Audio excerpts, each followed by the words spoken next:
ዛሬ ደግሞ ከመጋቢ ደሳለኝ አባተ ጋር የሚፈለገው ትርፍ ነው በሚል ሐሳብ የጌታን ቃል እንከፋፈላለን። መጋቢ ደሳለኝ አባተ የባህር ዳር ወንጌላውያን ቤተ ክርስቲያናት ህብረት ዋና ጸሐፊ ናቸው። ስለዚህ ከሱ ጋር ደግሞ እግዚአብሔር ድንቅ ጊዜ ይሰጠናል። አብራችሁን ቆዩ። ለክርስቲያኖች ለአማኞች ጌታ ኢየሱስ ክርስቶስ መጽሐፍ ቅዱስ እንደሚናገረው ወደ ሰማይ በወጣ ጊዜ ስጦታን እንደሰጠ ይናገራል። ለቤተ ክርስቲያን እኛ ጋር የተቀመጡት ጸጋዎች፣ እኛ ጋር ያሉ አገልግሎቶች ለጌታ ቤት ስራ የሚውሉ ናቸው። ስለዚህ አንደኛ እኛ ውስጥ ያለውን እግዚአብሔር ያስቀመጠውን ጸጋ ማወቅ ተገቢ ነው። ስንት ነው ያለን? ምንድነው ያለን? እሱ ምንድነው የምናደርገው የሚለው በደንብ ማወቅ አለብን። ቅዱስ ጳውሎስ በመጽሐፍ ቅዱስ ሲናገር ገላትያ ምዕራፍ 2 ቁጥር 7 ላይ እንደተቀበለ ያውቅ ነበር። ለጴጥሮስ አለ አይሁድን ወንጌል ለመስበክ ለጴጥሮስ አደራ ተሰጥቶታል ይላል። ጴጥሮስ ላይ ያለው የእግዚአብሔር ጸጋ ሞር አይሁድን ኢንፍሉዌንስ የሚያደርግ አይሁድን ሊማርክ የሚችል አይሁድን ወደ ክርስቶስ ዘወር የሚያደርግ ጸጋ ወይም ደግሞ አደራ እንደሰጠው ይናገርና ለራሱ ደግሞ እንዲህ ይላል፣ እኔም ላልተገረዙት ወይም ለአረማውያን ወንጌል እንዳደርስ አደራ እንደሰጠኝ ተገነዘቡ ይላል። ስለዚህ ቅዱስ ጳውሎስ አረማውያን ለመስበክ ኃይለኛ መክሊት ተሰጥቶታል። ለቅዱስ ጴጥሮስ ለሐዋርያው አይሁድን ለመድረስ ተሰጥቶታል። ስለዚህ የተሰጣቸውን ያወቁ ሰዎች፣ በተሰጣቸው መስመር የተሰለፉ ሰዎች ትርፋማ ናቸው። ስለዚህ ጳውሎስ ትርፋማ ነው፣ ሌሎችም ትርፋሞች ናቸው። ለምን ቢባል የተሰጣቸውን የሚያውቁ ስለነበሩ። ዛሬ በቤተ ክርስቲያን መደበላለቆች፣ የተለያዩ ትርምሶች የሚኖሩ ወይም ደግሞ ትርፋማ ያልሆንበት መንገድ የሚጠበቅብን ያክል ማለት ነው። መደራረቦች አሉ። ማን ምን እንዳለው ለዩት አያውቅም። ማን ምን መስራት እንዳለበት ለዩት አያውቅም። አሉ ጥሩ የሚሰሩ ይኖራሉ፣ ግን የሚጠበቅብን ያክል አለመሆናችን በልዩ ልዩ መንገዶች የሚገለጽ ነው። ስለዚህ አገልጋይ ጌታ በምን ጸጋ እንዳገለግለው ፈልጓል፣ አደራ የሰጠኝ ምንድን ነው፣ በታማኝነት መሰራበት ምንድን ነው፣ ተጩ ያውቃል። ትርፋማ የሚያደርገንን ሰጥቷል። ስለዚህ ትርፋማ የምንሆንበትን መንገድ ለይቶ ለማወቅና ትርፋማ ለመሆን እግዚአብሔር እኛ ውስጥ ያስቀመጠውን ነገር በጣም ማወቅ በጣም ተገቢ ነው። ስለዚህ ወገኖች፣ እህቶችና ወንድሞች 5 የተቀበለው ስላወቀ መጽሐፍ እንደሚናገር ሄዶ ነገደበት ይላል። ሄዶ ነገደበት፣ አተረፈበት፣ አገለገለበት። ዛሬ ብዙ ሰዎች በማገልገል ፈንታ የሚገለገሉ፣ በመስጠት ፈንታ የሚቀበሉ፣ በመጸለይ ፈንታ በጸሎት ወዛደር ለመኖር የሚታገሉ ሰዎች አሉ። አንዱ ለአንዱ መጸለይ ተገቢ ነው፣ ግን ሌላው ተኝቶ ሌላው ምንም ሳያደርግ አንዱ ሰው በሚጸለየው ጸሎት መኖር አይቻልም። ማገልገል የሁሉም ጸጋ የተሰጠው ነው፣ ግን ለይቶ ማወቅ መቻል አለበት። ስለዚህ እያንዳንዱ ሰው ምን እንዳለው ምን እንደተሰጠው ለይቶ ቢያውቅ ትርፋማ ለመሆን በጣም አዋጭ መንገድ ነው። የዛን ጊዜ ጌታ እንዲህ ይላል፣ አንተ በጎ ታማኝ ባሪያ በሰላም ግባ ይላል። ስለዚህ እህቶችና ወንድሞቼ ጌታ ምን ሰጥቷቸዋል? ጌታ በእናንተ ምን አስቀምጧል? ታለንታችሁ ምንድን ነው? ጌታ በእናንተ ይፈልጋል ወይስ እንደዛኛው ሰነፍ አገልጋይ ስለ ጌታ ያለን አመለካከት ይሁን በዚህ ጌታ ላይ ደሰት ይችላል ብለን ዝም ብለን ተቀምጠ ነው ያለ ነው? ብዙ ቤተክርስቲያን ውስጥ ሰው አገልጋይ ነው ያለው፣ ብዙ ሰው ተቀማጭ ነው። ግን አካል ስለሆን እንድናገለግል ወንጌል እንድናገለግል ወንጌል እንድንሰብክ የተሰበኩ ሰዎች በጥሩ ትምህርት ታንጸው ደቀ መዝሙር ሆነው እንዲቀጥሉ ለእያንዳንዳችን መክሊት ሰጥቶናል። ግን በቤተ ክርስቲያን ስናየው አገልጋዮች ጥቂቶች ናቸው፣ ተገልጋዮች ብዙዎች ናቸው። ይህ ሁሉ ሰው ጸጋ የለውም፣ ጸጋ ነው ግን ጸጋውን አያውቅም።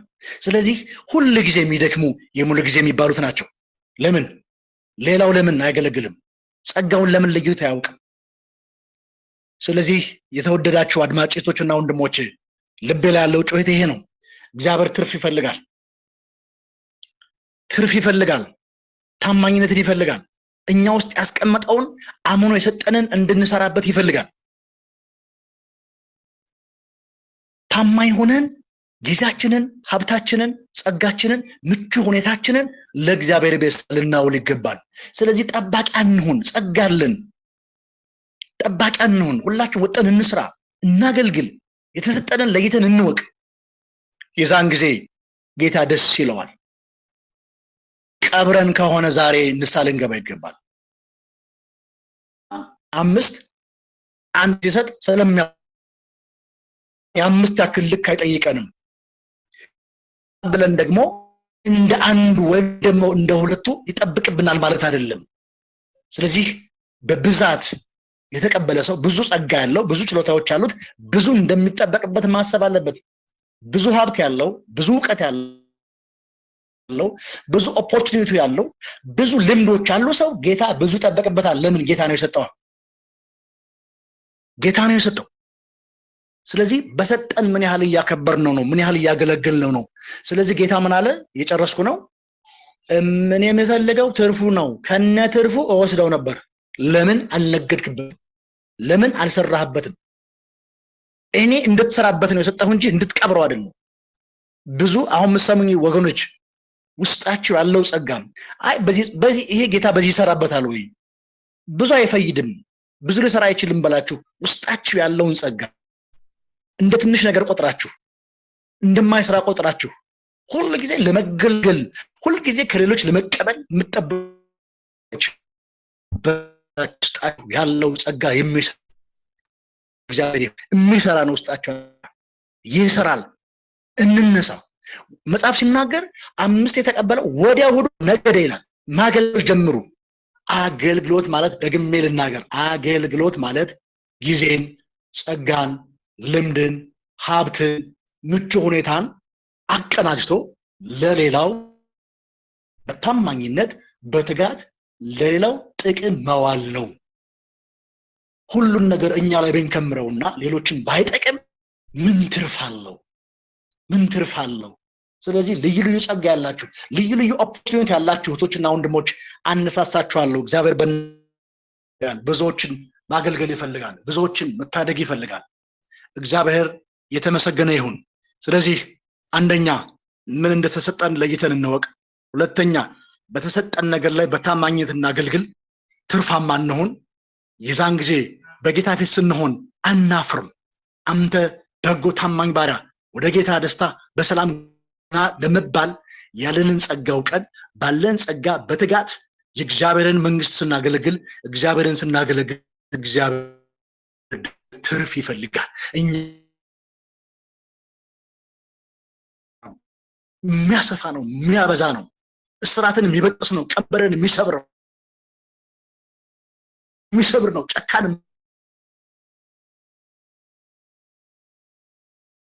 ጋ እንድንሰራ እግዚአብሔር ይርዳን። አጭር ጸሎት ላድርግና ሐሳቦች ካሉ እንለዋወጣለን። እግዚአብሔር አብ፣ እግዚአብሔር ወልድ፣ እግዚአብሔር መንፈስ ቅዱስ አንድ አምላክ በጌታችን በኢየሱስ ክርስቶስ ስም ስለዚህ ጊዜ እናመሰግናለን። ቅዱስ አባት በኢየሱስ ክርስቶስ ስም እህቶቼን ወንድሞቼን አሁን እንድትረዳ እንድታግዝ በውስጣቸው የተቀመጠውን ታለንት በውስጣቸው ያለውን ጸጋ